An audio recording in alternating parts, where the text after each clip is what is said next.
Hindi ko alam kung dapat ko pa bang ipaalam sa ibang tao ang nangyayari sa amin ngayon. Wala kaming kahit na anong gamit na pwedeng ipanlaban sa kanila. Duguan na din ang ilan sa aking mga kasama. Hindi ko talaga inaasahan ang aming masaya sanang bakasyon ay napunta sa isang masamang trahedya. Hindi ko talaga maibaglit sa isipan ang mga nilalang na kaharap namin ngayon.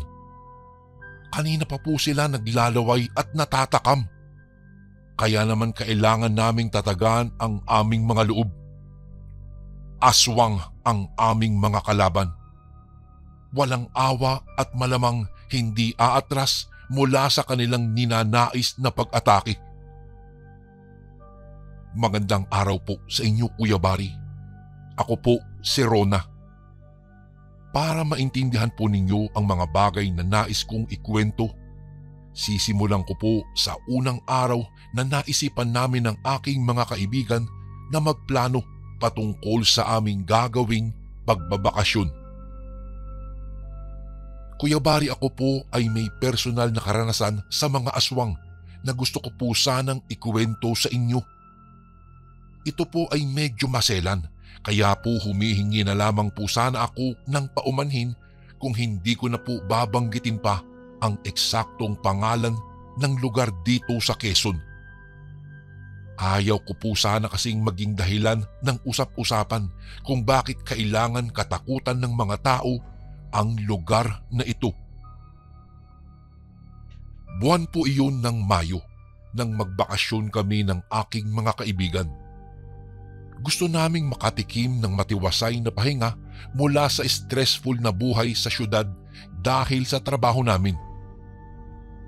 Isa sa aking mga kaibigan na si Mia ay nag-aya po sa amin sa isang lugar sa Quezon kung saan kami magpupunta. Dala ng may rest house daw sila doon na pagmamay-ari ng kanyang mga magulang.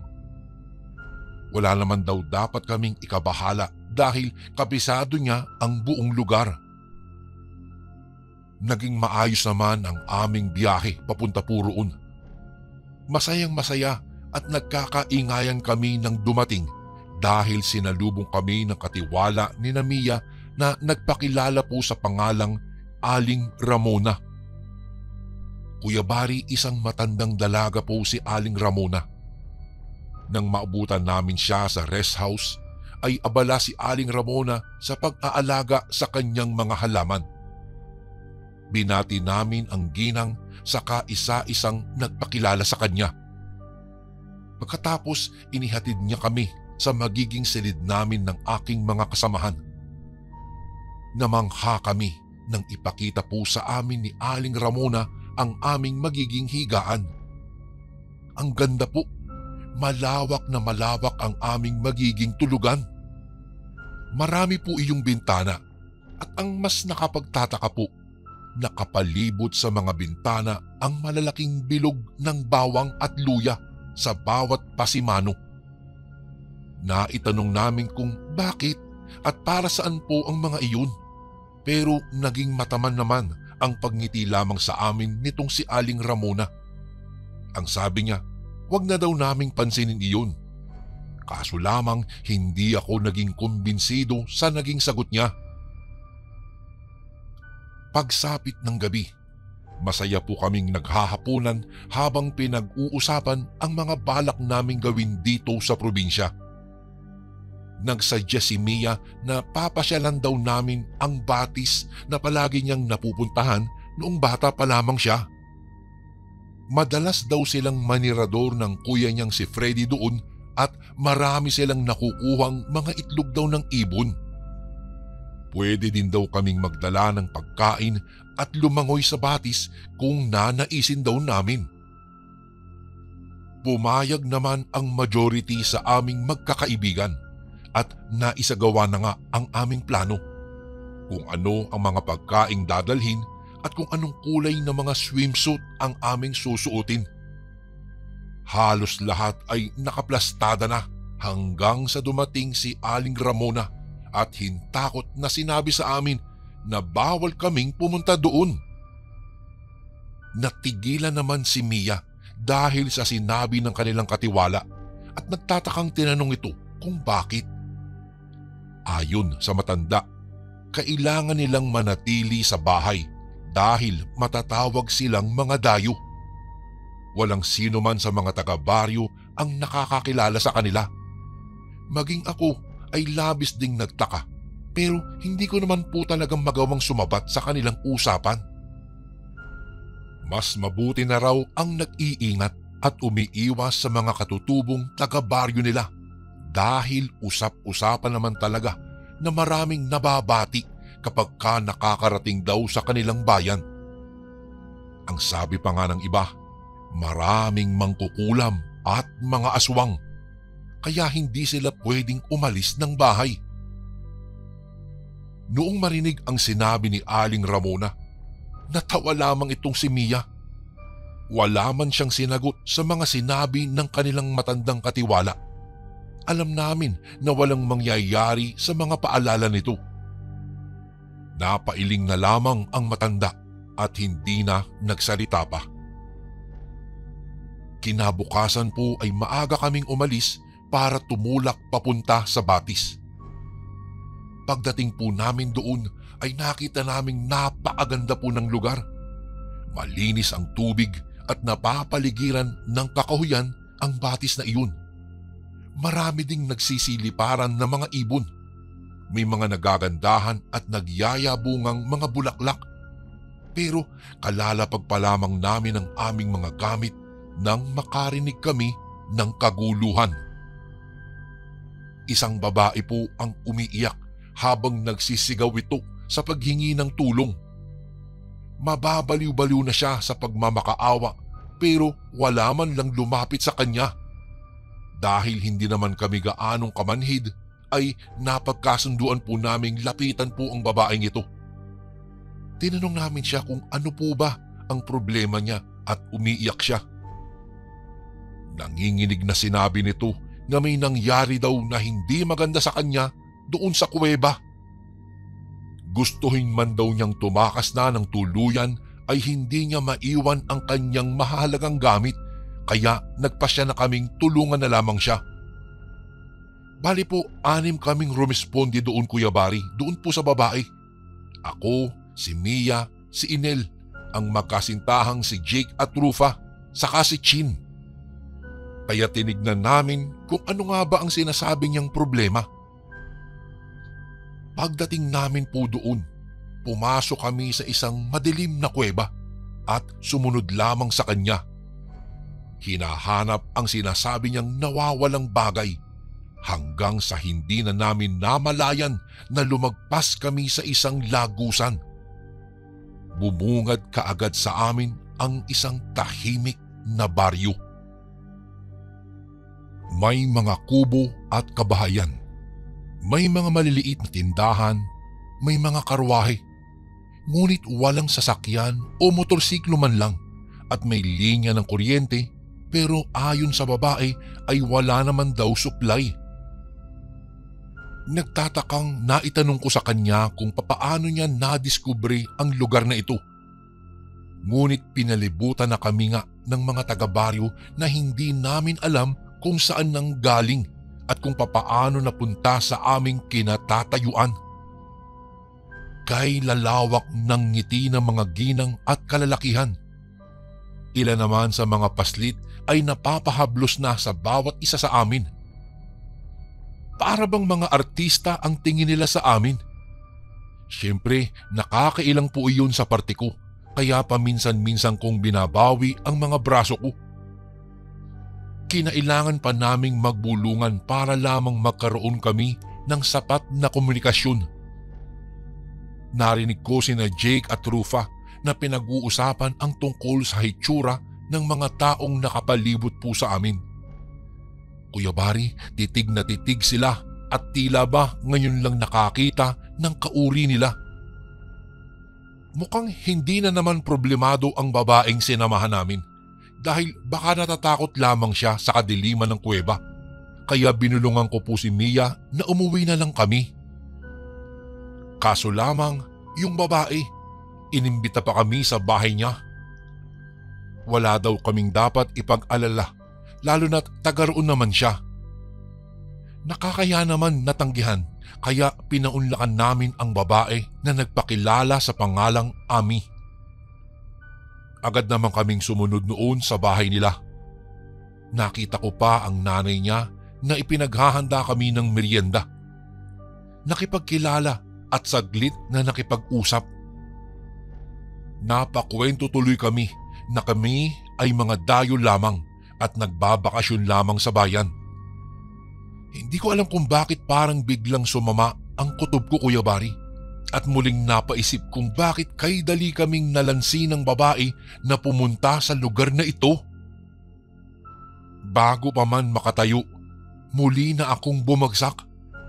Huli na nang mapagtanto namin na may kakaibang nilagay ang babae sa aming mga inumin na marahil ay pampatulog. Gabi na nang magising ako. Labis-labis ang pagkagulat namin ni Mia na nakagapos na kami sa isang silid. Madilim pero may natatanong kaming liwanag sa labas. Natatarantang ginising ko sila na kaagad namang nagsidilat. Nakatali kaming lahat maliban kay Ami, kaya alam ko na kaagad na may kinalaman nga siya sa nangyayaring ito sa amin. Mabuti na lamang, Kuya Bari, at magkalapit kami ni Chin at Yel. Pareho kasing madiskarte ang dalawang ito at hindi nawawalan ng mahalagang gamit sa kanilang mga bulsa. Nakita ko ng sapilitang ipinapakuha ni Yel kay Chin ang kanyang kutsilyo na nasa bulsa niya. Maliit lamang iyon pero tama lamang na mapuruhan ang sinumang masaksak nun. Nagtagumpay naman ang dalawa at kaagad nila kaming kinalagan. Isinagawa kaagad ang plano para malaman namin kung ano nga ba talaga ang mayroon sa baryong ito. Iling ng iling lamang si Mia saka sinabing ni minsan ay hindi niya natuklasan ang lugar na iyon. Kung saan habang naglalakad kami ay may natatanaw kaming mga taong nagbabago ang kanilang mga anyo. Naagaw namin ang kanilang atensyon kaya gano'n na lamang ang pagkasindak namin at hindi na nag-aksaya pa ng panahon para tumakbo. Napag-alaman na namin na matagal na palang modus ng mga kalahi ni Ami ang ganitong pamamaraan ng pambibiktima nang sa gayon ay may maisama siya sa kanilang baryo para pagsaluhan. Pinagtawanan namin si Aling Ramona pero siya talaga ang nagbigay sa amin ng babala para wag kaming mapahamak. Ngayon ay sising-sisi kami kung bakit hindi kami nakinig sa kanya. Ang ginawa na lang namin po, Kuya Bari, ay magtatakbo para wag abutan ng mga taga-baryo na animoy may rabis dahil sa labis na pagkaulol kasusunod po sa amin. Nang makarating kami sa kakahuyan ay pare-pareho kaming hinihingal na. Hindi mawaglit sa aking isipan kung papaano nagbago ang anyo ni Ami sa harapan namin mismo. Nakakatakot po ang kanyang anyo. Kanina lang ay kay amo-amo ng kanyang muka pero kay bilis nitong nagbago. Nagkaroon siya ng mahahabang kuko. Naging sabog ang kanyang buhok. Humumpak ang pisngi at biglang humaba ang kanyang dila. Dahil sa sindak, kaya hindi na kami lumapit pa sa kanya. Mas pinili ko na lamang na sumabay sa pagtakbo ng aking mga kaibigan. Yun nga lang, hindi naman kami lubusang sinuwerte talaga. Ilan kasi sa amin, Kuya Bari, ay naabutan ng mga humahabol at dinambahan kagaya ni na Jake at Rufa.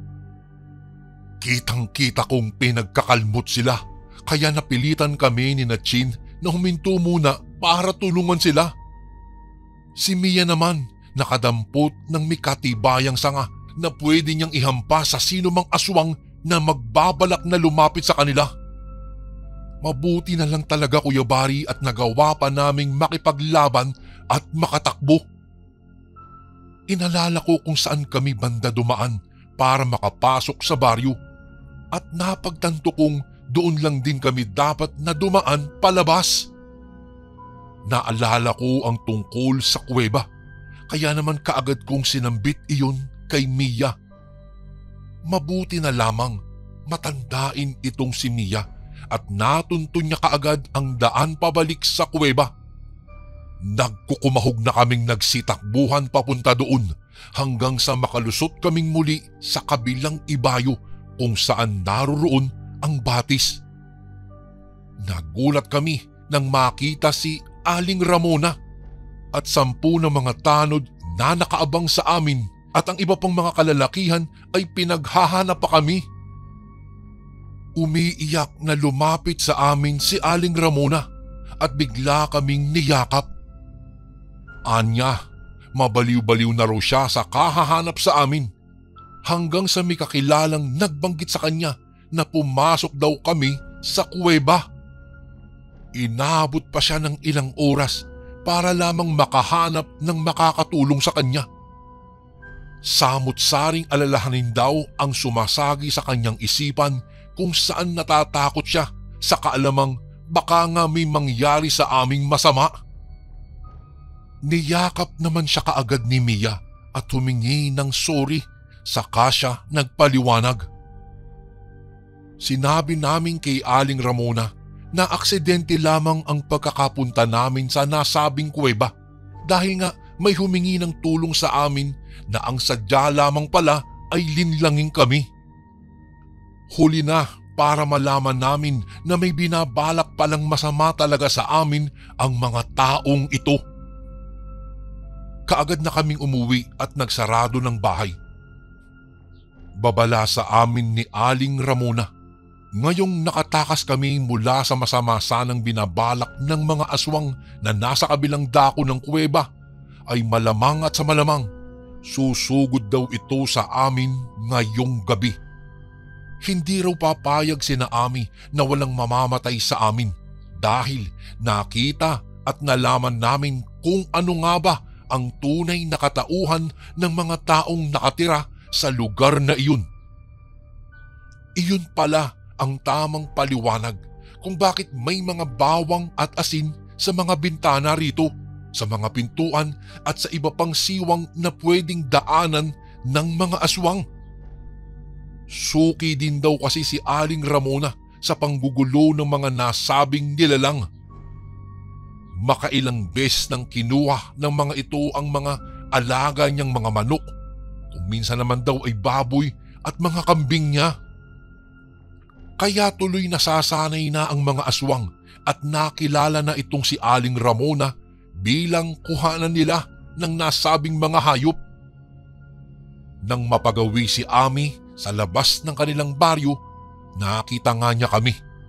Naging interesante yata si Ami kaya humanap siya ng paraan para madala kami sa kanilang baryo na napagtagumpayan naman niya. Ngayon ay hindi na talaga kami lalabas pa ng bahay na ito kahit sabihin pa sa amin ni Aling Ramona. Kailangan na naming ilayo ang aming mga sarili sa mga nilalang ng dilim na palagi na lamang may masasamang balak. Nang gabing iyon, naghanda kami, Kuya Bari, ng mga bagay na gagawin namin. Nag-ipon kami ng mga bawang, asin at banal na tubig mula sa simbahan sa bayan. Inihanda namin ang aming mga sarili at gumawa din ng mga pangontra kagaya ng sibat at pana. Si Aling Ramona naman ay may naitatagong tansong punyal maging ang buntot pagi, kaya kahit papaano po ay may magagamit kami para sa pag-abang ng mga aswang sakali mang gusto nilang umatake sa amin. Pasado 12:00 na ng hating gabi, hindi pa rin ako makatulog. Alam kong kalabisan na, pero naiisip ko sanang hindi na lamang sana kami nagpunta sa lugar na ito. Saglit lang kaming napagawi sa tinatawag na baryo ng mga aswang, pero hindi ko talaga kayang magtagal pa, lalo na't nasaksihan namin ang lahat ng kahayupang kanilang ginawa. Napakarami na nilang biktimang tinatago sa kani-kanilang mga kubo. Halos lahat ay wakwak na ang mga dibdib at yan, pero kinakatay pa din. May tinatanggalan ng puso at atay, mga bitukang nakabukod at nakasampay sa mga sampayan. May mga daliri pang nakabilad kasama ang hiniwang tainga at mata, may nguso at pati pribadong parte ng katawan. Noong huling nakita pa nga namin ay may mga buhay pang ang kinakatay na parang mga baboy, kaya iyon ang hindi ko kayang masikmura. Nilapitan ko si Aling Ramona at tinanong kung kailan ba matatapos ang nadarama naming takot. Sabi lamang niya, wala kaming ibang magagawa sa ngayon kung hindi ang magtiwala sa Panginoon. Tumangon na lamang ako at mahigpit na hinawakan ang pangontrang mayroon ako. Makalipas lamang ang ilang saglit, nakarinig na kami ng mga ingay at pagkaluskos sa labas. Mga ungol na hindi namin alam kung mula pa ba iyon sa mga hayop o mula na sa mga aswang. Napatalon ako sa gulat nang biglang kumalabog naman ang bubong sa ikalawang parte ng bahay. Natatarantang inihanda ko ang aking hawak-hawak na pangontra. Kailangan kong lumaban. Kaso nga lang, pag-akyat namin ni na Aling Ramona sa taas, nakita ko si Chin na hila-hila na ng nilalang. Nahintakutan man, ginawa ko ang lahat para mailigtas siya. Gamit-gamit ang aking sibat na gawa sa kawayang bagakay, sinaksak ko ang aswang na ikinasigaw naman ito. Sa unang pagkakataon ay napaiyak ako sa labis na takot. Kahit aswang ang nasa harapan ko, Kuya Bari, ay nasa wangis pa din silang tao kung saan mga balahibo lamang nila ang nakikitang malinaw sa aking mga mata. Kitang-kita ko kung papaano tila parang gripong sumisirit ang kanyang dugo na labis kong ikinasindak. Bago pa man ako mapasigaw ng tuluyan, hinila na ako ni Aling Ramona, lalo na't naaagnas na bumagsak ang aswang mula sa bintana papunta sa bakuran sa ibaba. Nanginginig na niyakap ko ang sarili, saka napalingon sa aking mga kasamahan na matapang ding nakikipaglaban sa mga aswang. Si Mia, sina Jake at Rufa, pati si Yel. Lahat sila ay duguan na din at hingal na hingal, Kuya Bari. Sumigaw pa ang isa sa kanila na malalakas daw ang mga aswang na kalaban namin. Kaya nang may matanaw akong aswang na tila papalapit na sa akin, mabilis kong ginamit ang aking sibat. Napatirik ang mga mata ng aswang, saka ko sinipa ito, kaya muli na naman itong nahulog. Naalarma ako nang makitang tila ba paparami sila ng paparami. Malapit na nila kaming masukol, kung hindi lang ba dumating ang isang may katandaang lalaki. May hawak-hawak itong buntot pagi at may putong na kulay puting panyo sa kanyang ulo. Sabi sa amin ni Aling Ramona, iyon daw ay si Kadoming, ang santiguar na moral na kalaban ng mga aswang na mamamayan ng Baryo Peligroso. Ang mga santigwar, Kuya Bari, ay isang uri ng mga antingerong albularyo na nakikipag-away sa mga aswang. Sila yung mga may kakayahang pwedeng maging katumbas ng kalabang nilalang. Nakita ko kung papaano makipaglaban itong si Kaduming. Iyong bawat hagupit niya ng buntot pagi ay may kaakibat na lakas, kaya lahat ng parte ng katawan ng mga aswang na matamaan nito ay kaagad na napuputol. Dinadampot naman ito ni Aling Ramona at iniipon sa isang malaking sako, kaya halos masuka talaga ako sa lansa ng amoy na pinaghalong langis mula sa katawan ng aswang at dugo na galing naman sa mga sugat nila. lumayo ako kay Aling Ramona.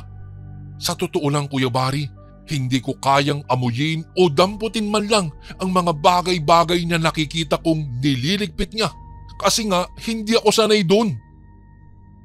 Muntikan pa nga akong mawala ng malay nang matanaw ang isang aswang na kaysamana ng tingin sa amin habang ito'y nagbabago ng kanyang anyo. Tila ba papunta na siya sa pagiging isang anyong baboy.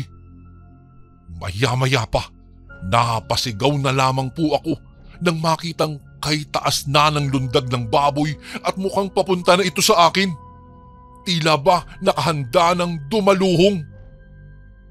Pumikit na lamang ako sa kawalan ng pag-asa.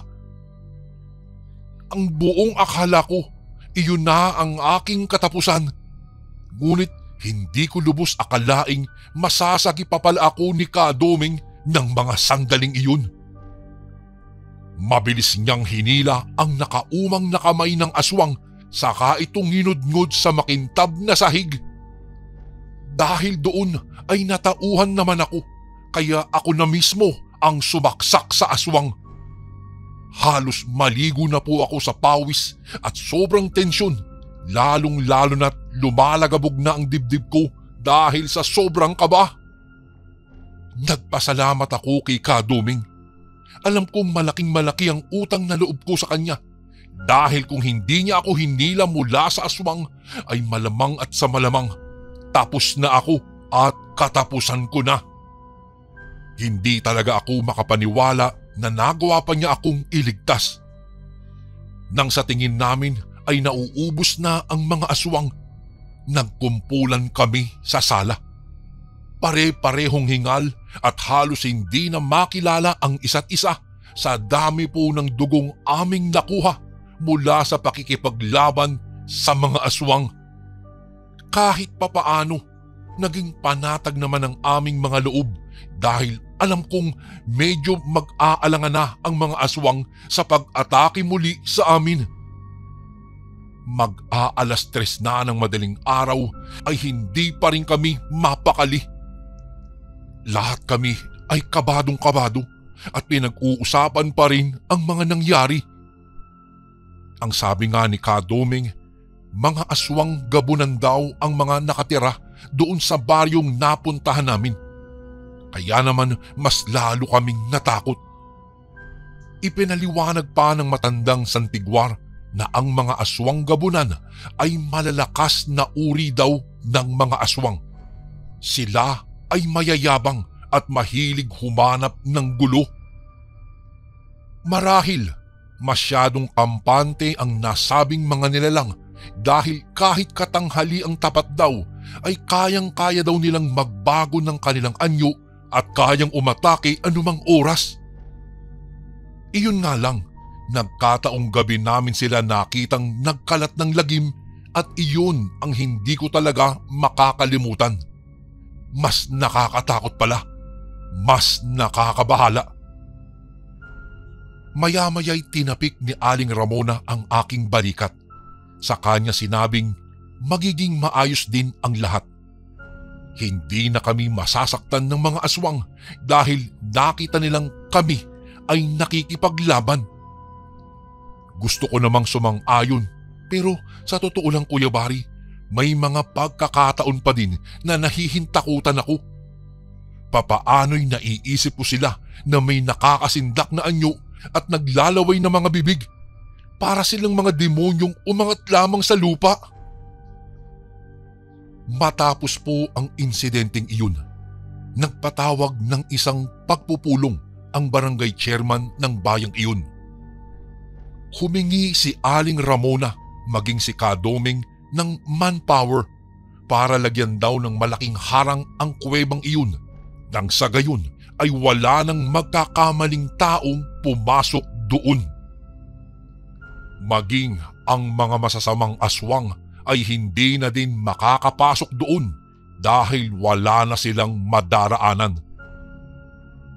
Marami sa mga taga-bayan ang natuwa naman sa naging pakiusap ng dalawang matanda Kuya Bari.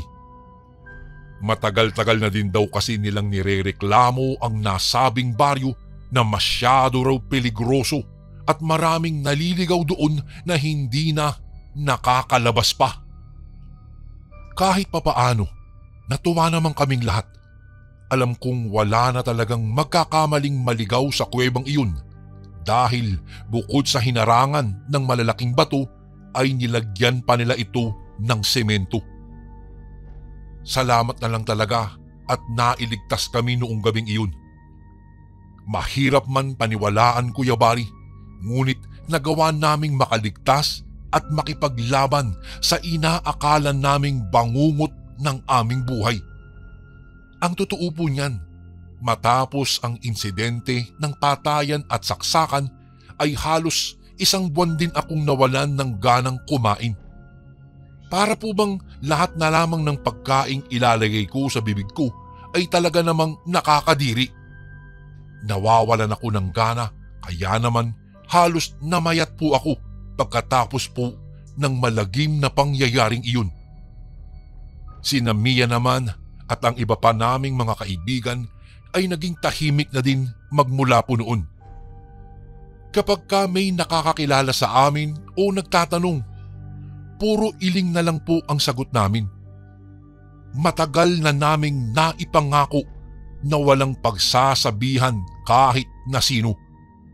Lalong-lalo na ang mga magulang ko, Kuya Bari, na ayaw ko namang talagang mag-alala sa mga nangyayari sa amin. Naisip ko, ituring na lamang namin na isa itong masamang panaginip, lahat ng mga nangyaring iyon. At hinding-hindi ko na rin pinangarap pang bumalik pa sa baryo ni Mia sa Quezon dahil sa takot na baka makadaupang palad pa namin muli ang mga masasamang aswang na muntika ng pumatay sa amin. Hanggat maaari, ayoko nang maalala pa ang masamang pangyayaring iyon na naging dahilan ng malaking takot ko sa mga aswang. Tila ba nagkapobya po ako? Tunay ngang may mga tagong bayan sa kahit saang lugar sa Pilipinas na hindi natin alam.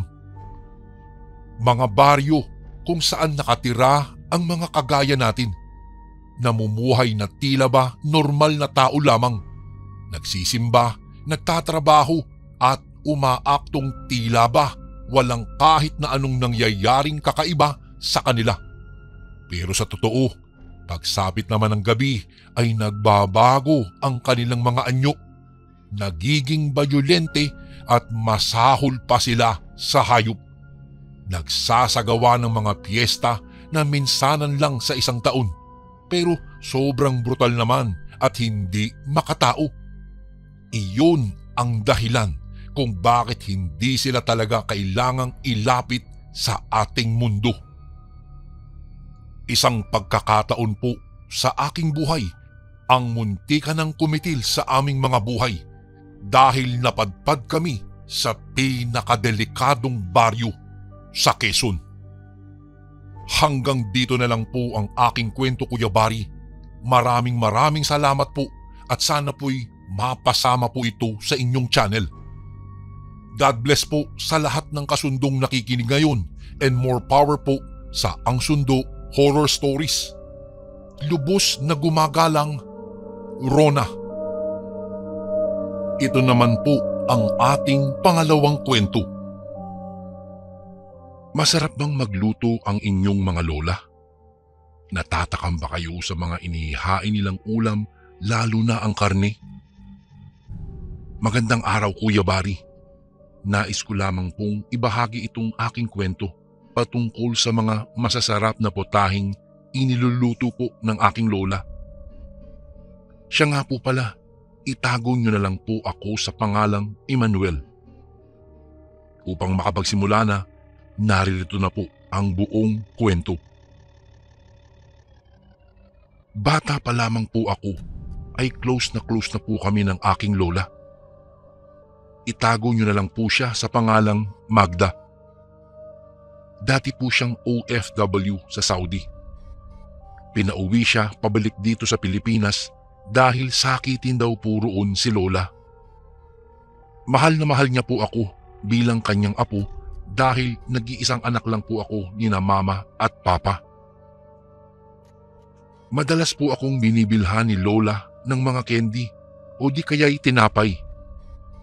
Iyon po kasi ang paborito ko noong bata pa po ako. Noong tumungtong ako sa edad na 12, iniwan ako ni mama at papa kay Lola sapagkat lumuwas sila ng Maynila upang maghanap po ng trabaho. Hindi raw kasi sapat ang kinikita nila mula sa aming taniman. Kaya ayun nga, Kuya Bari, umayag naman ako na manatili sa bahay ni Lola at doon ako tumira. Siya nga po pala, taga-Capiz po ang lola ko.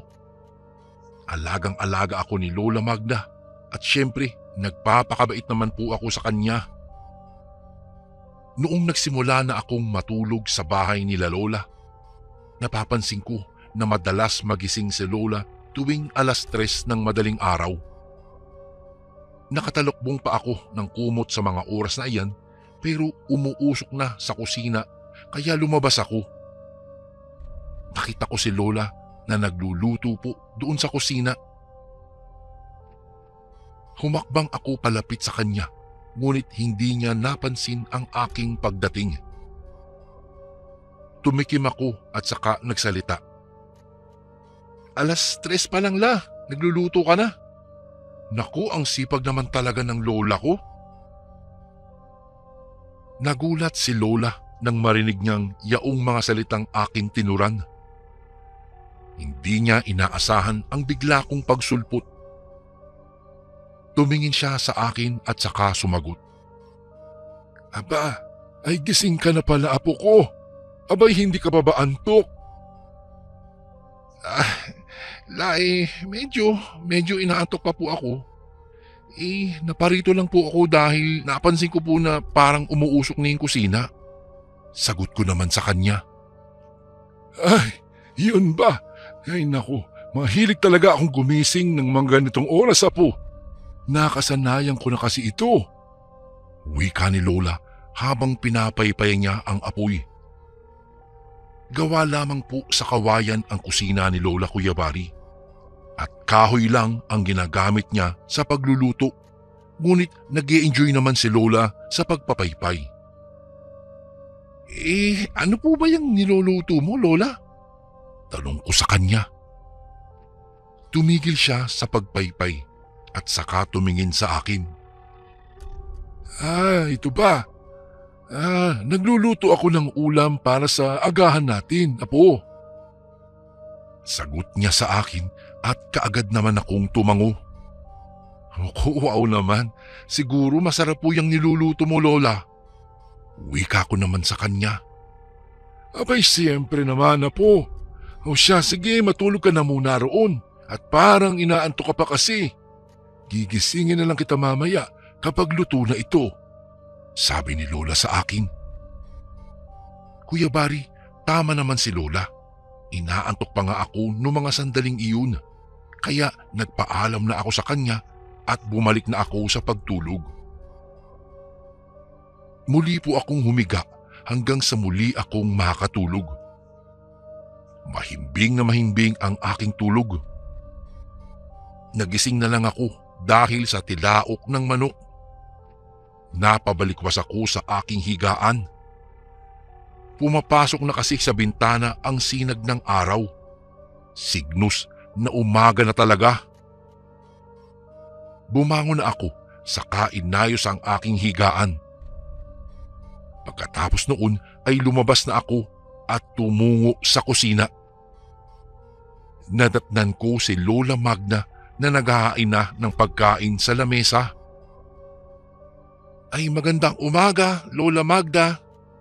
Bati ko sa kanya. Tumingin siya sa akin at nagsalita. Ay magandang umaga rin sa iyo, apo ko. Mabuti naman at ika'y gising na. Nakahanda na ang pagkain sa lamesa. Halika na, saktong-sakto ang iyong paggising ah. O siya, maghugas ka na ng iyong kamay at tayo'y kakain na habang mainit pa ang sabaw. Ay, sige po Lola. Ako po yung maghuhugas na muna ng kamay at gutom na rin po ako eh. Wika ko sa kanya, saka hinugasan ko ng maigi ang aking kamay. Pagkalipas lang ng ilang sandali, pumwesto na ako sa harapan ng lamesa. Naku! Amoy na amoy ko ang mabango naming ulam na inihain ni Lola Magda. Hindi na ako talaga makapaghintay. Talagang sabik na sabik akong dantakan ang pagkain, kaya sumantok na ako, Kuya Bari. Wow! Ang sarap naman itong sabaw ng karne, Lola Magda. Nakakawala ng gutom talaga. Sambit ko nang matikman ko ang kanyang niluto. Masarap ba talaga? Masarap talaga ang karne ng baboy, Apo. Alam mo bang paborito ko ito? Ay, ganun po ba? Nako, sige nga. Dahil paborito mo ang karne ng baboy, paborito ko na rin ito, Lola Magda. Siyempre, gaya-gaya po ako sa lola kong maganda. Wika ko sa kanya, saka ngumiti naman si Lola. Ay, talaga itong apo ko. Binola pa ako. O siya, sige na. Damihan mo na lang ang iyong pagkain at para tumaba ka. Wika ni Lola sa akin. Kuya Bari, payat kasi ako at kahit anong kain ko talaga, napapansin ko na parang hindi naman ako tumataba. Nagpatuloy kami ni Lola sa paglalantak ng pagkain. Sarap na sarap talaga ako. Hindi ko akalaing may tinatago palang talento si Lola pagdating sa pagluluto. Tumatagaktak pa ang aking pawis habang humihigop ako ng mainit na sabaw. Masyadong naparami ang aking kain dahil ganado ako. Mga karni palagi ang inilulutong ulam ni Lola Magda, Kuya Bari. Pero hindi naman po ako nagsasawa sapagkat masarap naman magluto talaga itong si Lola ko. Isang araw, tumawag sa amin si Mama. Nasa Maynila na siya noong mga panahong iyon. Sinabi niya kay Lola Magda na kukunin na raw niya ako at doon na ako mag-aaral sa Maynila. Mas mabuti raw iyon nang maalagaan din nila ako. Siyempre, mahal na mahal naman ako ng mga magulang ko. Dahil sa kagustuhan ng mga magulang ko na kunin nila ako sa kapis, walang nagawa si Lola Magda kung hindi ang pumayag na lamang. Pagkalipas ng 3 araw, nagpadala na si Mama para sa aking pamasahe pabalik ng Maynila. Hinatid ako ni Lola sa pier dahil wala pa akong kaalam-alam kung papaano magbiyahe ng mag-isa. O apo ko, mag-iingat ka ha. Pagbutihin mo ang iyong pag-aaral doon sa Maynila. Huwag kang matakot dahil nag-aabang naman ang mama mo at saka ang papa mo rin doon sa kabilang daungan. Wika ni Lola sa akin habang nakatingin ako sa mga naggagandahang bapor. Ay opo naman Lola. Ay naku, mag-aaral po talaga ako ng mabuti para magkaroon ng magandang kinabukasan. Ikaw din la, mag-iingat ka palagi ha. Naku, mamimiss kita Lola Magda. Mamimiss ko po talaga ang mga masasarap mong luto. Sabi ko naman sa kanya at saka niyakap ko siya ng mahigpit. Nang kumalas ako mula sa mahigpit na pagkakayakap ko, natanaw ko sa mukha ni Lola ang lungkot kaya tinanong ko siya. Lola, bakit parang malungkot po kayo? Ang lungkot naman ang mukha mo. May problema ka ba? Ay, wala. Wala naman akong problema, Apo. Alam mo, nalulungkot lamang ako kasi maraming taon pa ang dadaan bago tayo muling magkikita. Sagot ni Lola sa akin. Sa totoo lang, Kuya Bari, nalulungkot din naman ako noong mga oras na iyon. Nasanay kasi ako na palagi kong kasama si Lola at natitiyak ko na mamimiss ko talaga siya. Ay naku Lola, huwag kang mag-alala. Mabilis lang nalilipas ang panahon. Naku, parang kidlat lang yan. Magkikita tayo ulit Lola, promise. Sabi ko sa kanya at muli niya akong niyakap. Matapos ang malungkot na eksenang iyon ay sumampa na ako sa bapor Kinawayang ko si Lola Magda habang humahakbang ako papalayo sa kanyang kinatatayuan. Noong makarating na ako sa daungan ng barko, niyakap ako ni na Mama at Papa. Namangha ako sa ganda ng Maynila. Dumiretso kami sa bahay na inuupahan nila. Nagugutom na ako kaya naghanda si Mama para sa aming hapunan. O siya, halina kayo at maghahapunan na tayo. Wika ng aking ina. Nakahanda na Kuya Bari ang pagkain namin sa mesa. Bunsod ng labis na pagkagutom ay hindi na ako nagpaligoy-ligoy pa. Kumuha na ako ng pagkain. Ma, wag po kayo sanang magagalit no. Bakit parang iba po ang lasa ng niluto mong ulam? Pagrereklamo ko kay Mama sapagkat hindi ko nagustuhan ang kanyang sinigang na karne ng baboy. Inakala kong masarap ang kanyang luto, ngunit taliwas sa aking inaasahan. Ha? Masarap naman anak ha. Wika naman ni Papa habang humihigop ng mainit na sabaw. Halatang sarap na sarap siya sa luto ng aking ina. Oo nga anak, ikaw naman. Sarap na sarap nga ang papa mo sa aking luto o tignan mo. Sagot ni Mama sa akin. Oo, hindi talaga Pasensya na pero hindi po ako nasasarapan. Iba talaga ang lasa ng luto ni Lola. Masarap na masarap at ganadong-ganado po ako. Wika ko. Pansin ko na parang biglang naging malungkot ang mukha ni Mama Kuya Bari. Ngunit totoo naman ang sinasabi ko. Hindi ko talaga nagustuhan ang lasa ng kanyang luto. Ay, ganun ba? Sige ka, kung hindi ka kakain, magugutom ka niyan. Sabi ni Mama sa akin habang nakatingin lamang ako sa karne ng baboy. Ma, tinapay na lang po ang kakainin ko. Sagot ko sa kanya at saka umalis na ako sa harap ng aming hapagkainan. Habang patuloy sa paglipas ang mga araw, mas lalo kong namimiss ang luto ni Lola noong nasa Capiz pa po ako. Palaging wala akong ganang kumain sa Maynila dahil hindi ko nagugustuhan ang luto ng aking ina. Madalas itlog na lang ang aking inuulam. Pagkalipas ng ilang buwan, napagdesisyonan ng aking mga magulang na magbakasyon sa Capiz. Namimiss raw nila kasi si Lola. Mahigit 10 buwan din na hindi kami nagkikita.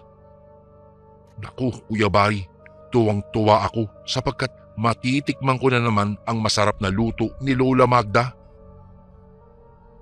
Hindi nga nagtagal, nang makarating kami roon, masarap na pagkain ang sumalubong sa amin sa hapagkainan. Wow, Lola!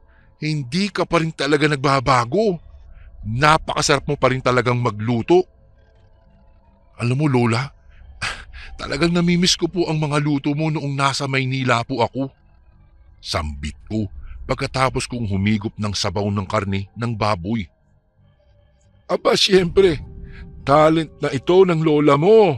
O sige lang, kumain ka pa. Ayan, may niluto pa akong dinuguan. Kumain ka lang dyan. Sabi ni Lola sa akin. Bago ko po ipagpatuloy ang kwentong ito ay may request sana ako sa iyo kasundo. Isang pindot lang ito kasundo sa subscribe button namin. Malaking tulong po ito sa amin kasundo upang mapagpatuloy pa namin ang mas marami pang magagandang kwento. Salamat sa pag-subscribe mo, bagong kasundo. Kasama rin namin sina Mama at Papa sa hapagkainan. Hindi ko na pinatagal pa, Kuya Bari. Kumuha ako ng dinuguan at talagang sarap na sarap ako. Habang ngumunguya po ako, napansin ko na parang may nakain akong matigas na bagay. Kaagad ko itong nailuwa at laking gulat ko nang mapagtanto ko na parang kuko iyon. Ngunit hindi ito kuko ng baboy. Pinagmasdan kong mabuti at kumurap-kurap pa ako. Hindi talaga ako maaring magkamali. Kuko ito ng tao. Napatingin ako sa aking Lola Magda. La, bakit po may kuko ng tao dito? Itong dinuguan mo. Tanong ko sa kanya. Napatigil sa pagsubo ang aking mga magulang at napatingin sila sa akin. Yan ba kasi naku, pasensya ka na. Baka naputol kasi ang kuko ko kanina. Baka aksidente akong naihalo ko yan sa dinuguan. Sagot ni Lola naman sa akin. Matapos niyang sabihin iyon ay tinignan ko ang mga daliri ni Lola. Napakulot lang ang aking noo. Lola, kumpleto naman yung mga kuko mo sabi ko sa kanya. Dahil sa aking itinuran, hindi nakapagsalita si Lola Magda. Maging sila mama at papa ay parang napatigil din at nandiri rin sa dinuguan. Buong kuko talaga ng tao ang nakikita ko at malabong mangyari na aksidente lamang iyon. Pumunta ako sa kusina at saka napaduwal. Nagsuka ako sa aking nakita talaga, Kuya Bari. Habang ako'y nasa kusina, isang box ang aking natanaw. Tila nilalangaw iyon at napakalansa ng amoy. Bukod pa doon, may kasulaso-lasok na amoy na nanggagaling pa dito. Hindi ko alam kung anong pumasok sa isip ko, ngunit hindi ako nagdalawang isip na buksan iyon. Napasigaw ako nang makita ko ang laman ng box na yun. 2 ulo ng tao at mga lamang loob ang bumungad sa aking mga mata. Anak, bakit ka sumigaw? Tanong ni Mama sa akin nang lapitan niya ako sa kusina. Sumunod din ang aking ama at lola. Apo, bakit mo binuksan ang box na yan? Kailan ka pa natutong mga elam, Emmanuel? Galit na tanong ni Lola sa akin. Tila nagbabanta ang tono ng kanyang boses. Wala nang takas si Lola. Nakita na ni Mama at Papa ang laman ng box na yun. Nay, anong ibig pong sabihin nito? Tanong ni Papa sa kanya. Nangilid ang mga luha ni Lola habang nakatingin ito sa aking ama. Oo nga, inay. Ano po ang ibig sabihin nito? Wika din ng aking ina. Napatingin si Lola sa aking ina at nagsalita ito. Anak, patawarin niyo ako. Matagal ko nang inililihim at tanging ako lamang ang may alam nito. Anak, isa akong aswang. Nanginginig at naiiyak na wika ng aking lola. Dahil doon ay napaatras kaming tatlo at hindi alam ang gagawin. May isang Pinay ang nagsalin sa akin ng kanyang mutya noong ako ay nasa Saudi pa lamang. Simula noon ay naging agresibo na ako at hinahanap-hanap ko ang lasa ng karne ng tao. Dagdag na wika pa ni Lola. Sobrang nagulat talaga ang aking ina sa kanyang mga nalaman. Simula kasi bata siya, wala siyang kaalam-alam na aswang pala ang kanyang ina, si Lola Magda. Ang ibig mong sabihin, ikaw ang may kagagawa ng mga taong nawawala rito sa ating lugar? Tanong ng aking ina. Matagal na panahon na rin kasi mula nang umusbong ang mga bali-balita na may mga nawawala raw ng mga tao sa aming lugar sa tuwing kakagat ang dilim. Walang bakas na nakapagpatunay kung nasaan sila o bakit bigla na lamang silang naglalaho. Wala nang nagawa si Lola Magda kung hindi ang umamin. Oo, ako ang pumatay sa mga taong nawawala sa ating lugar dati. Binibiktima ko sila pagkagat ng dilim at ginagawa ko silang ulam. Wika ni Lola Magda. Halos gumuho ang aming mundo. Gulat na gulat kami sa aming natuklasan. Inay, karne ng tao ang pinapaulam mo sa amin? Tama ba, Inay? Tanong ni Mama. Patawarin mo ako, anak. Oo, karne lang ng tao ang kaya kong ipaulam ko sa inyo dahil wala naman akong magandang trabaho. Sagot naman ni Lola sa kanya. Dahil sa tinuran ng aking lola, hindi na kinaya ng aking ina ang galit na umaalab sa loob ng kanyang dibdib. Nagwawala siya sa bahay ni Lola. Mabuti na lamang at wala kaming kapitbahay. Walang nakakarinig at walang ibang nakakaalam sa mga nagaganap sa loob ng bahay ni Lola. Mula noon, hindi na ako lumalapit pa kay Lola Magda. Napapansin ko, Kuya Bari, na tila araw-araw siyang galit na galit sa akin sapagkat ako ang dahilan kung bakit natuklasan ng aking ina na siya'y isang aswang. Katakot-takot na matatalas na mga tingin na laging ipinupukol sa akin ni Lola. Ang klase ng tingin na mayroong nakatagong kahulugan. Hindi na tuloy ako makatitig pa at makatingin sa kanya.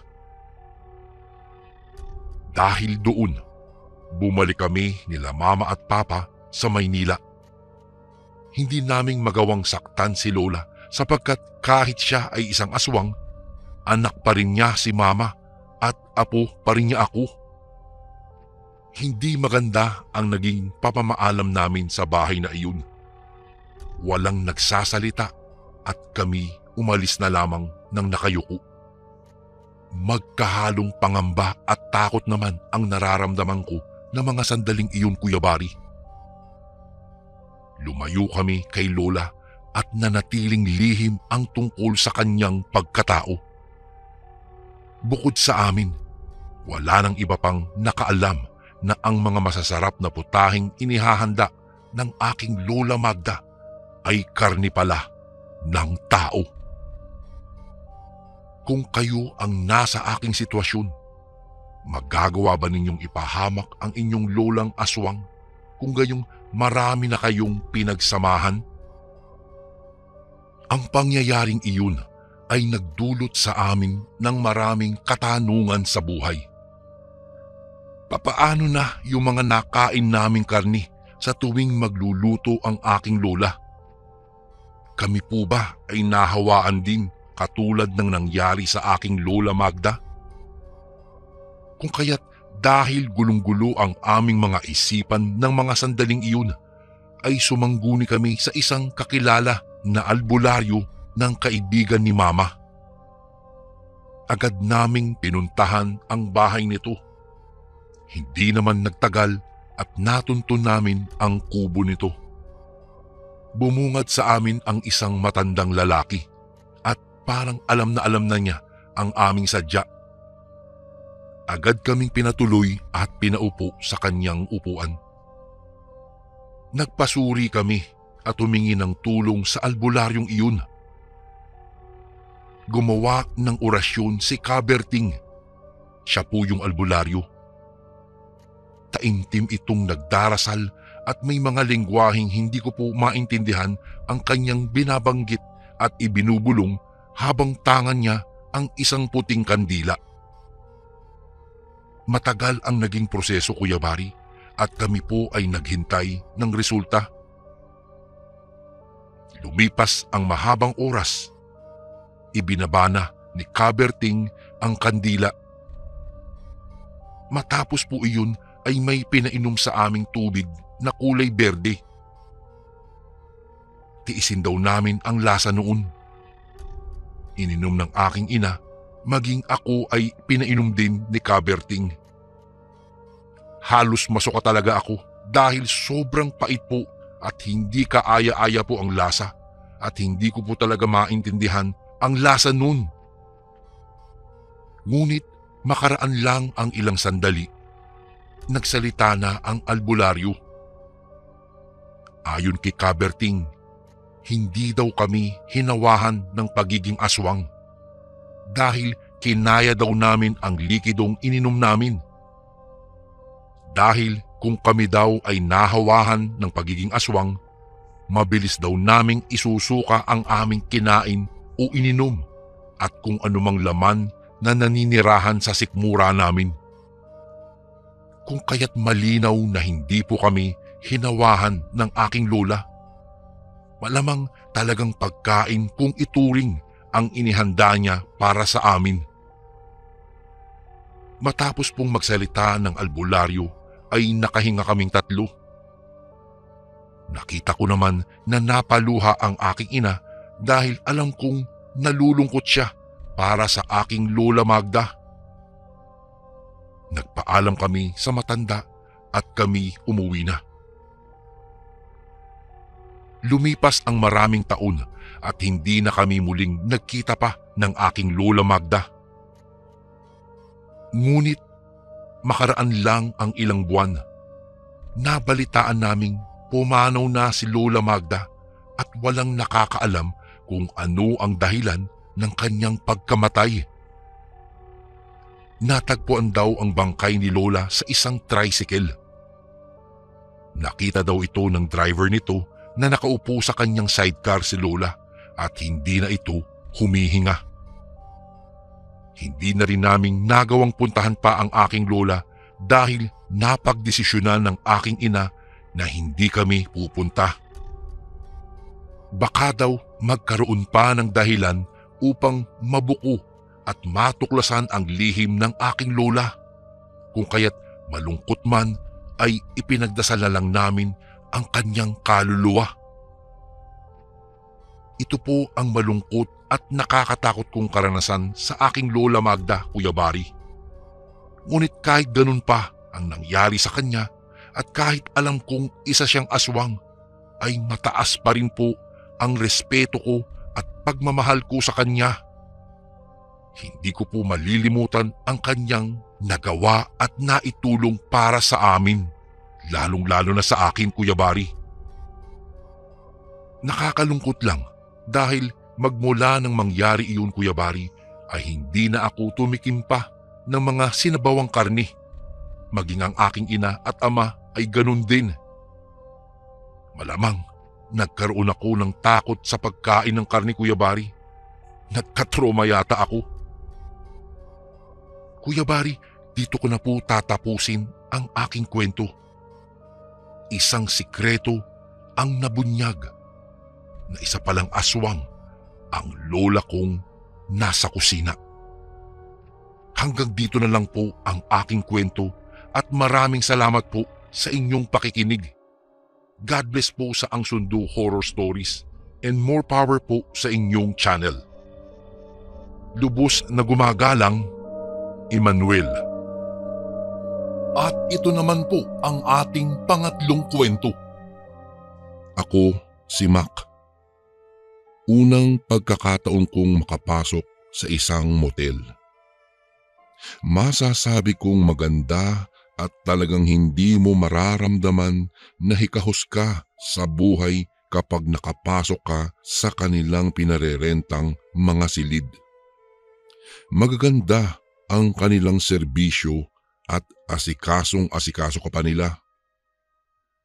Mula sa pagkain, sa amenities, at sa mismong higaan ay tiyak na komportable ka sa iyong pagbabakasyon. Wala kang pagsisisihan, ika nga. Kaya nang magkaroon ng libreng pamasko ang aming kapitan sa barangay, ay isa ako sa mga nabiyayaan. Sagot nilang lahat ang pangangailangan ko sa bakasyon na kung tutuusin ay isang malaking bagay sa akin. Ni minsan ay hindi ko naranasang magpakasarap sa buhay dahil mahirap lang ako. Wala akong pinagsisisihan sa pagpapaunlak sa pamaskong inaalok sa akin ni Kap dahil kay daming nagagandahang tanawin sa paligid. Ang kinaroroonan ng motel ay sa isang gitna ng ghost town. Ang ghost town na iyon ay dating sentro ng probinsyang Amon, ang lungsod ng Silay, kung saan sa kabilang lalawigan naman kami naroroon. Naging biktima ang nasabing bayan noong ikalawang digmaang pandaigdig at marami ang nasawi.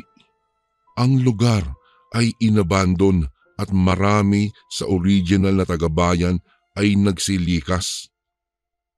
Iyon ay sa kadahilanang nalugi ang kanilang pinagkukunan ng hanap buhay at kinailangan ng maghanap ng pondo, ngunit nahirapan na silang makabangong muli. Noong taong 1998, muling binuksan sa publiko ang ghost town upang maging tourist spot. Ang itsura kasi ng lugar ay malavigan, bula sa naglulumaang mga kalesa, makasaysayang mga bahay at gusaling pinagplanuhan, idinisenyo at itinayo ng mga Latino-Amerikano. Taglay ng Silay ang mga liwasan, kalesa, sinaunang simbahan, museo at mga sinaunang bahay. Kapag nga naglalakad ka sa kalye, ay tila bumabalik ka sa nakaraan. Yun nga lang, hindi lahat ng gusali at mga bahay sa nasabing lungsod ay pinarerentahan. Ang nangyayari ay nagpapasyala na lang ang mga turista sa Silay Museum, kung saan nakadisplay ang mga bagay na narecover ng mga arkeologo noon at priniserba sa loob ng museo. Madalas ko ding makitang nagiging setting sa mga palabas ang nasabing lugar na walang tulak kabigin sa labis na ganda.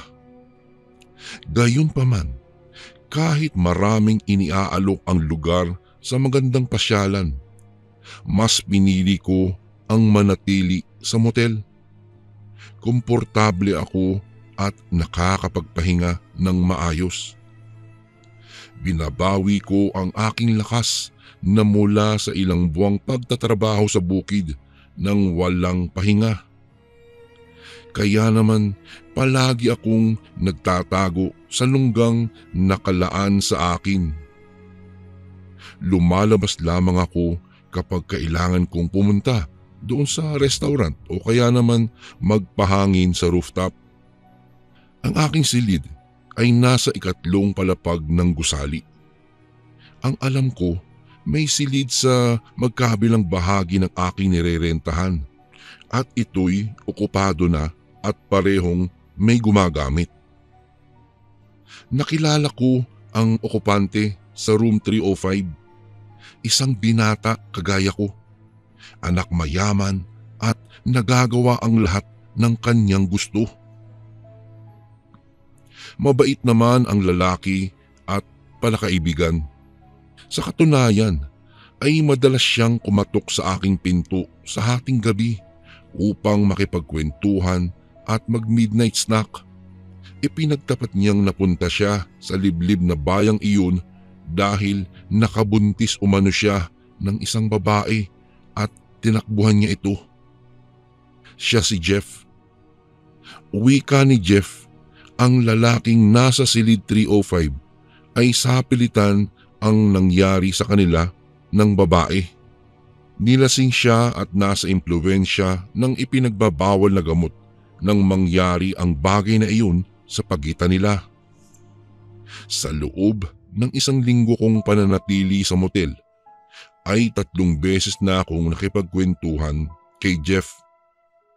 Palagi ko nga siyang sinasabihan na isa lamang akong estranghero at wala akong karapatan na malaman ang mga lihim niya. Ganti naman ni Jeff, mas maganda raw magkwento sa isang hindi kakilalang tao dahil mailalabas daw ang lahat ng kanyang saloobin nang hindi siya hinuhusgahan o napagsasabihan ng masama. Naintindihan ko naman siya dahil mayaman at may itsura si Jeff. Sa katayuan niya sa buhay, hindi malayo ang mga babae na talaga ang gumagawa ng paraan para mabingwit ang aking bagong kaibigan. Sa ika-4 na araw, nagtaka ako nang magkagulo sa labas ng silid na inuukup ako. May binaril daw, ngunit hindi na ako nakiusyoso pa. Nang sumapit ang hating gabi, otomatiko akong bumangon nang may marinig akong mga katok sa pinto. Si Jeff ang pinagbuksan ko.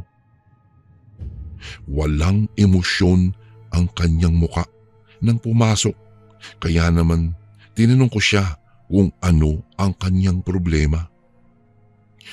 Umiling lang si Jeff at nag-ayang kumain. Ewan ko ba, habang tumatagal ay nagbabago ang reaksyon niya habang nakikipagbiruan ako sa kanya. Habang tumatagal ay mas napapansin kong kakaiba ang kanyang mga kilos at sa isang iglap habang nakatitig ako sa kanya ay biglang tumulo ang dugo sa kanyang mga mata. Ipinirig ko ang aking ulo sa pag-aakalang namamalikmata lang ako, ngunit gayon na lang ang pagkasinda ko nang makitang dahan-dahan siyang nagkakaroon ng butas sa dibdib, sa liig at sa noo. Tigmak sa dugo ang kanyang muka nang lumingon siya sa akin. Akala ko ay hanggang doon lang iyon, ngunit halos hating gabi na lamang niya ako kinakatok at ginagambala.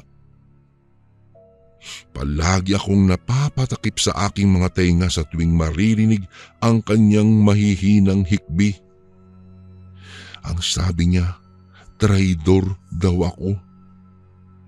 Nang minsang magpakita nga siya sa akin ay hindi ko na mapigilang mawala sa aking sarili. Tuluyan na akong nabaliw. Hindi ko makakalimutan ang dahilan kung bakit ako naroroon. Hindi ako bakasyonista. Isa akong hired killer at under surveillance ko si Jeff. Siya ang taong nanloko sa anak ni Cap, dahilan upang magpatiwakal ang anak ni Cap. Pinatay ko si Jeff at binaril ng 3 beses matapos kong mapatunayan na siya ang lalaking tinutukoy ni Cap. Ngayon, kahit nakalayo na ako sa nasabing lugar, palagi akong nakakarinig ng balita tungkol sa katok ng isang lalaki sa dati kong inuukupahang silid tuwing hating gabi. Bago ko po ipagpatuloy ang kwentong ito ay may request sana ako sa iyo kasundo. Isang pindot lang ito kasundo sa subscribe button namin. Malaking tulong po ito sa amin kasundo upang mapagpatuloy pa namin ang mas marami pang magagandang kwento. Salamat sa pag-subscribe mo, bagong kasundo.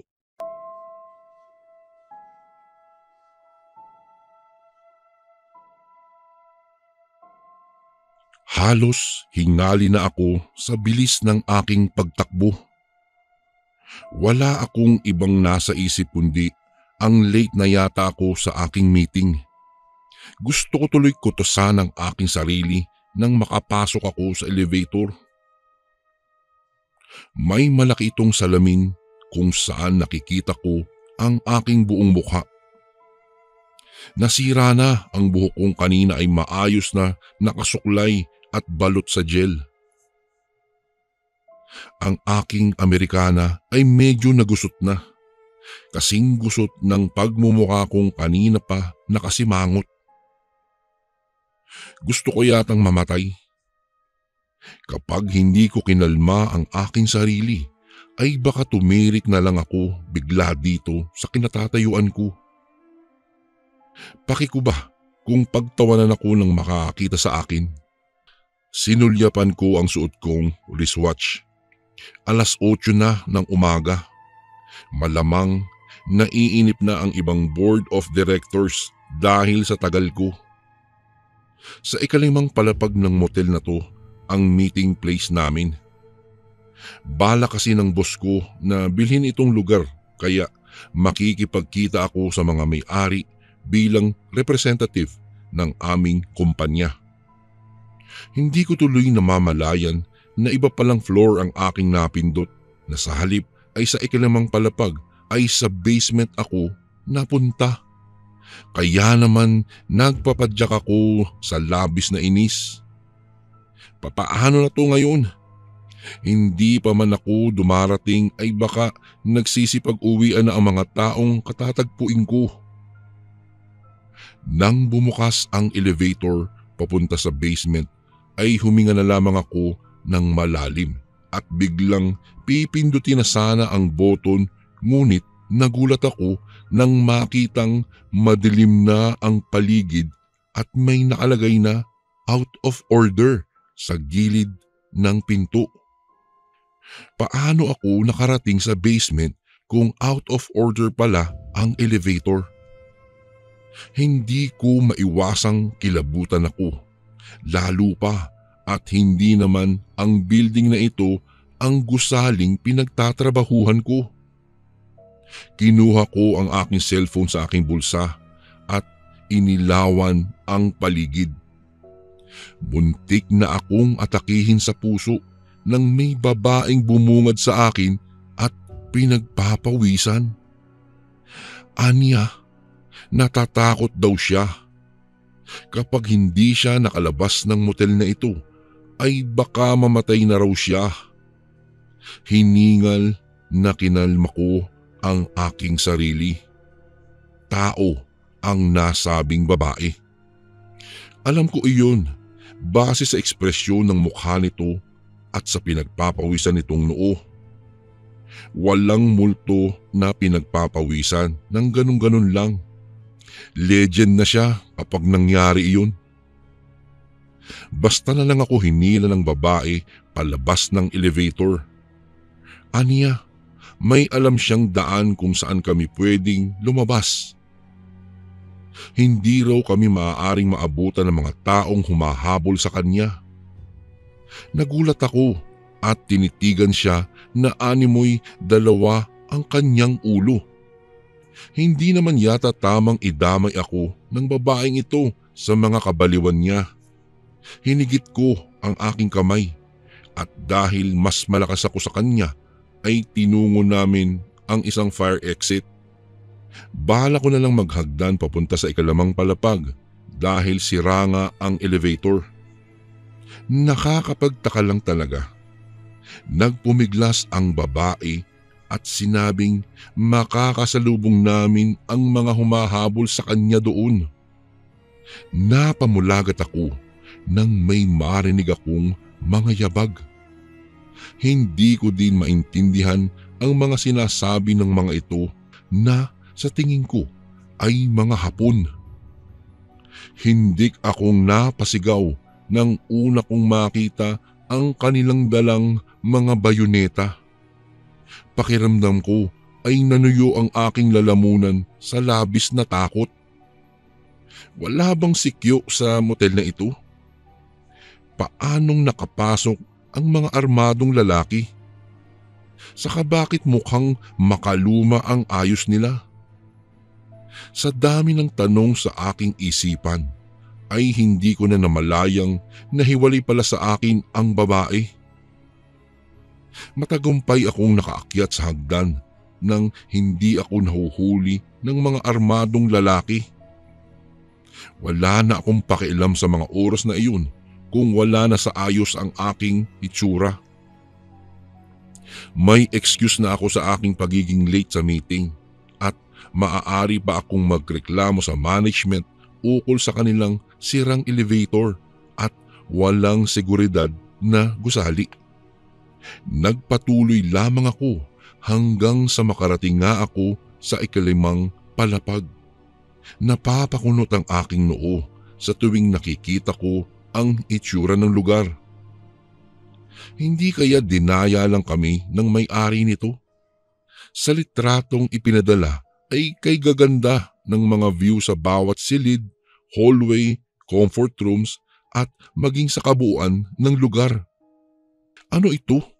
At tila haunted place ang nasabing motel. Nakahinga ako ng maluwag nang makita ang pinakadulong silid na alam kong siyang function room sa nasabing motel. Walang babalang binuksan ko ang pinto, kaya naman bumungad sa akin ang mahabang mesa na may nakahilirang mga sundalo. Abala ang mga ito sa isang pribadong pagtitipon at napasigaw ako nang makita silang lahat ay duguan at nanglilisik ang mga matang napatingin sa akin. Naihi ako dahil sa labis na sindak at halos mabaliw-baliw na nagtatatakbo ako papunta sa elevator. Iba din ang itsura nito at hindi kagaya ng aking nakita kanina. Higit sa lahat ay may sakay sa loob ng elevator. Isang nurse na walang mga mata at may kasama pa siyang pasyenteng sundalo na duguan ang katawan at lawit na ang dilang nakatitig sa akin. Iyong sigaw ko ay tila aabot sa kabilang gusali dahil sa labis ng aking pagkakahilakbot. Umiyak na nagtatakbo ako kung saang kesihodang magkabangga-bangga na ako sa mga dingding hanggang sa mahulog ako sa isang hagdanan. Baliwala sa akin ang mga galos at sugat dahil mas nangingibabaw ang takot ng aking nadarama. Kahit tumatakbo ay sumisigaw ako at tinatawag si Panginoong Hesukristo. Nang mabagok ang aking ulo, ay bahagyang nanlabo na ang aking paningin hanggang sa mapansin kong kinakalabit ako ng isang dumaraang janitress sa pasilyo. Muli kong inilibot ang aking paningin sa buong paligid at nakitang nagbago na naman ang itsura ng lugar. Napaiyak ako kaya itinanong ko sa janitress kung ano ang nangyari. Humihikbing sinabi ko sa kanya ang lahat ng aking pinagdaanan kaya napailing ito. Hindi lang daw ako ang nakaranas ng pagmumulto ng mga taong naliligaw sa motel na ito na dati palang ospital noong panahon ng Hapon.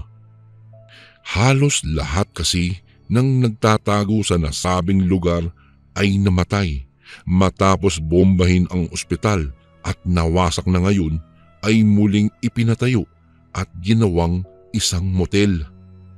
Marami nga sa kanilang guests ang nagrereklamo ng mga pag-iyak sa gabi kaya wala na halos tumutuloy pa dahilan para ibenta na lamang ito. Lubos ko nang naiintindihan ang lahat at nagpa siyang ikwento sa aking boss ang kalidad na motel na balak niyang bilhin. Batid kong walang maidudulot na maganda at delikado.